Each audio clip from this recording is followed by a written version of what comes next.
Assalamualaikum warahmatullahi wabarakatuh. Perkenalkan, nama saya Muhammad Ramadhani Saputra dari kelas 10 MPLB 1. Di sini saya akan menjelaskan sedikit tentang syu'bul iman. Nah, jadi syu'bul iman itu adalah cabang dari keimanan seseorang yang mengimani 6 rukun iman.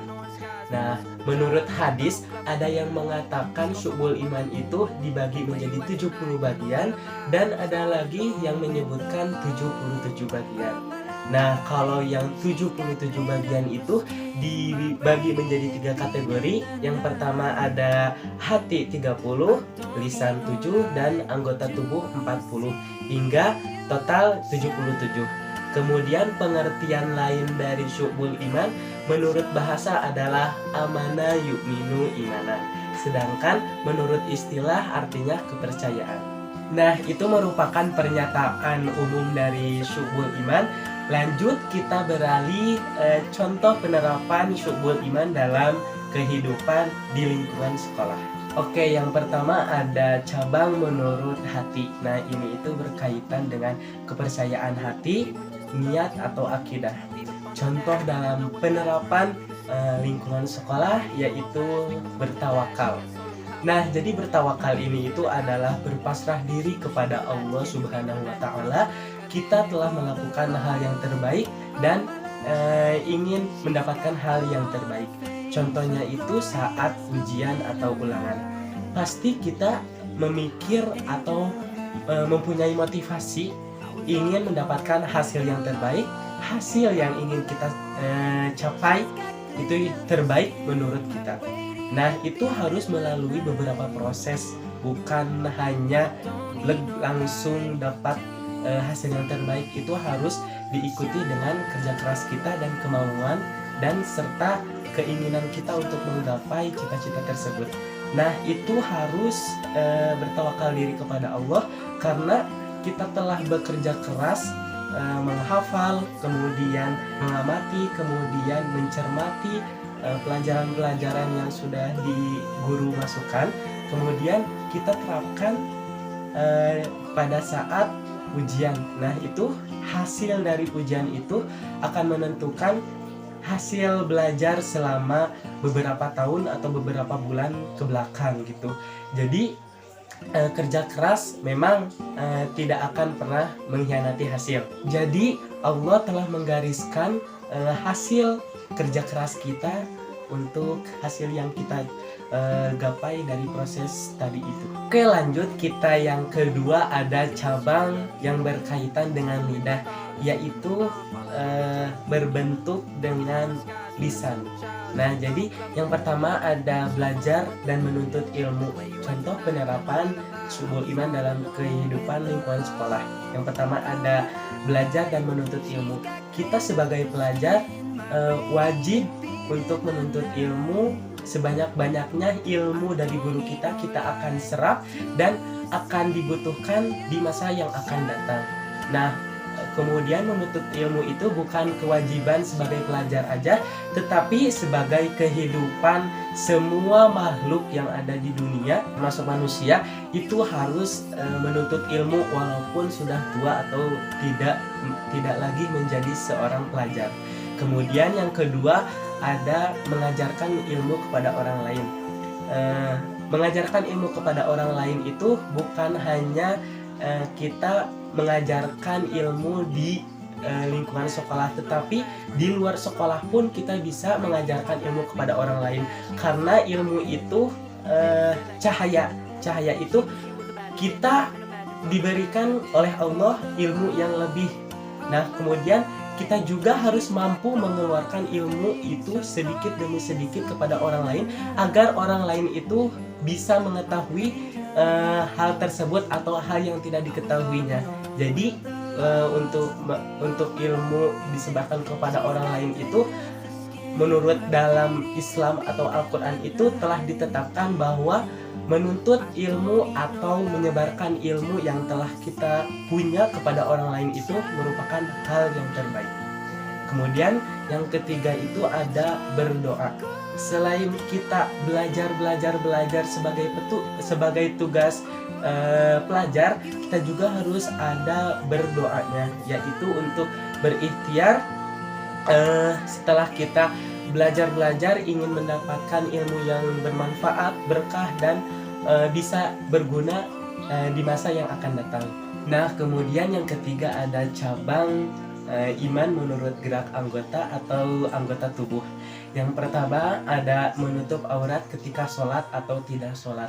Nah, kita perlu menekankan, kita sebagai teman atau sebagai guru, kita harus mengingatkan kepada kalangan pria maupun wanita harus menekankan aurat harus terjaga, terutama kita sebagai agama Islam.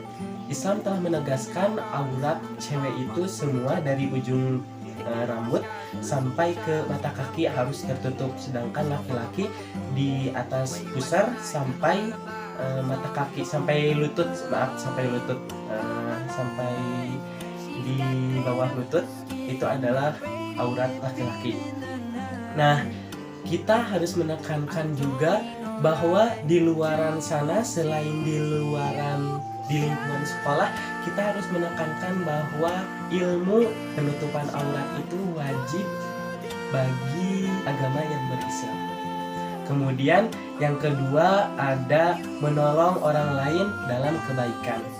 Nah, kita sebagai pelajar tentu ada memiliki peristiwa atau histori tentang teman kita yang sedang kesusahan. Nah, itu wajib harus harus dibantu, karena dalam Islam juga atau dalam Al-Quran telah menyebutkan bahwa Allah suka dengan orang yang membantu ketika seseorang itu melakukan kesusahan. Ketika ada orang yang melakukan, ada yang terkena musibah atau bencana, kita harus membantu, walaupun itu membantu dalam fisik atau maupun dalam ide atau pikiran. Kemudian yang ketiga ada memberi salam dan menjawab salam. Nah, ini itu merupakan hal yang lumrah di kalangan pelajar, bahwa ketika kita masuk sekolah atau di luar sekolah pun, ketika kita berangkat ke sekolah pasti akan mengucapkan salam dulu dan salam ketika berangkat sekolah. Nah, ini juga terjadi di sekolah. Kita harus sebelum melakukan pembelajaran atau setelah kita masuk ruangan, kita harus mengucapkan salam. Oke, untuk tambahannya ada 2 dari saya. Yang pertama ada menghindari perkataan yang tidak berguna. Untuk masalah di kalangan remaja, penggunaan kata-kata yang tidak berguna atau melebihi atau kasar itu sangat hal yang tidak biasa, hal yang lumrah.